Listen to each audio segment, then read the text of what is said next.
j'ai un quotidien qui est très, très rythmé, beaucoup d'obligations personnelles, aussi professionnelles.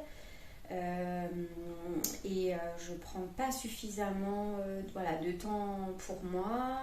Je fais beaucoup de choses pour tout le monde et je pense que je passe un peu en second plan. Et là, je suis dans une période de ma vie où j'ai vraiment besoin de me recentrer sur moi. Et donc voilà, ça tombait vraiment à pic. Et puis la manière dont c'est programmé, je trouve que c'est bien. En plus, on avait la possibilité toutes de pouvoir communiquer avec toi pour poser des questions.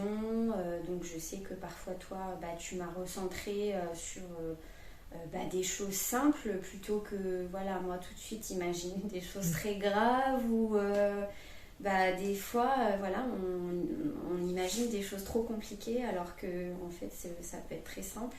On se met la pression. Ouais.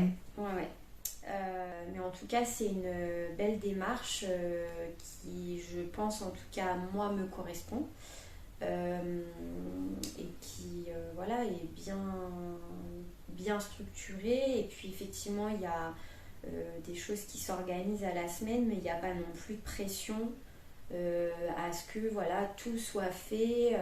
Et c'est vrai que tu déculpabilises aussi beaucoup les personnes. Parce que si on arrive à le faire tous les jours c'est bien, si on arrive à le faire qu'une fois c'est super bien. On fait comme on peut et ce temps déjà qu'on prend pour soi c'est déjà très bien. Non, moi vraiment je le recommande. En plus moi je te connais très bien, je sais que tu es très investi et c'est quelque chose qui te touche beaucoup, qui t'aide beaucoup aussi dans ta vie. Et moi tout ce que fait Isabelle, non mais je trouve ça super en fait. Je vais couper là. Je sais que ça ne diffuserait pas. D'accord. C'est pas grave, je le dis. C'est gentil. Non mais c'est vrai.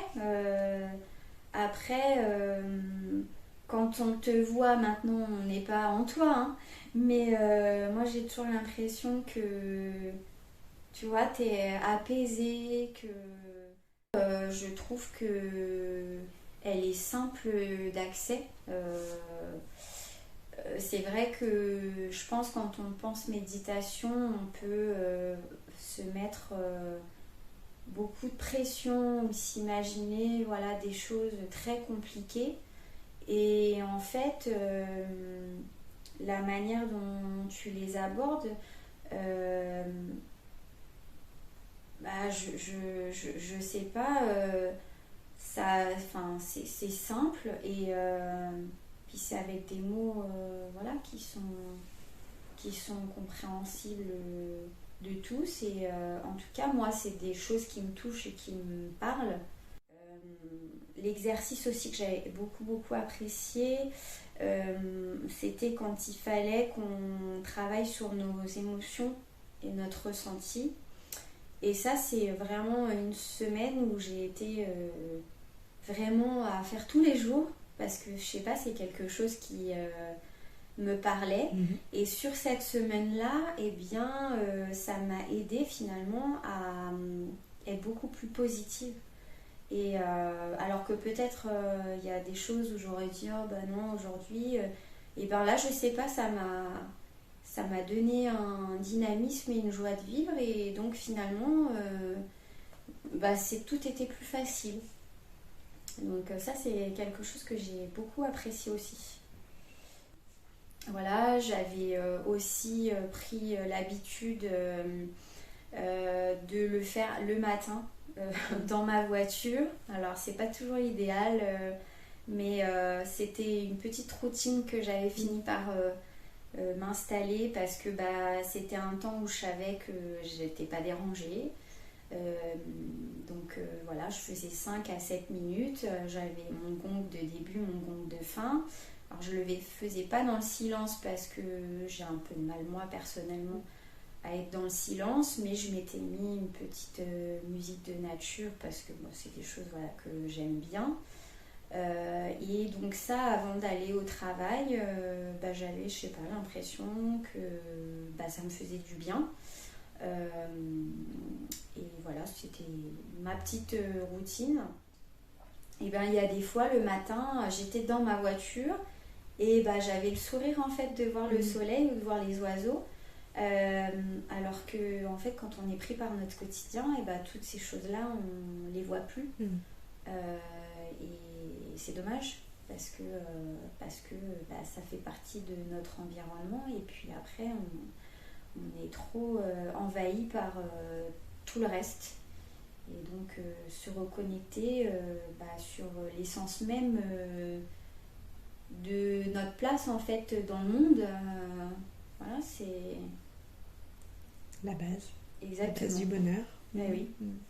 Et qu'à la fin de la journée, on ne retient que des choses négatives. Exactement. Et on en oublie tout ce qui aurait pu être positif. Et je pense que c'est pour ça que l'exercice sur les émotions, moi en tout cas, ça m'a beaucoup parlé et ça m'a fait beaucoup de bien parce que, alors je sais pas, peut-être que c'est un mantra, une ligne de conduite, mais du coup, j'étais conditionnée sur une bulle de positivité et donc du coup, je sais pas, tout était plus facile cette semaine-là. Voilà.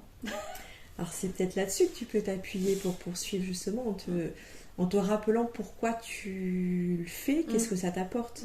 La motivation, elle passe par là, c'est à quoi ça sert. Tu parlais de la recherche de sens tout à l'heure. Si c'est méditer pour méditer, faire comme tout le monde, ça ne sert à rien, tout ça, ça marche pas. Mais c'est vraiment se dire pourquoi je le fais, qu'est-ce que ça m'apporte. Et en se rappelant en fait l'expérience de ce que tu as pu vivre quand tu as pu le faire à ce moment-là et le sentiment de bien-être que tu as pu ressentir. Non, comme le fait, moi j'aime parfois beaucoup d'être parasitée par des choses là, parce que je suis tout le temps en train de réfléchir. Et donc quand j'ai un temps où justement il faut essayer de faire en sorte de se focaliser sur ses ressentis, où il y a des choses qui rattrapent, même ça en fait t'es très déculpabilisante et t'expliques qu'en fait c'est normal et que c'est pas grave. Et c'est ce côté à chaque fois c'est pas grave, c'est très rassurant en fait. Et donc voilà, la démarche on se déculpabilise et le but c'est d'avancer, c'est ça, c'est ça. Je te remercie Claire. De rien, merci Isabelle.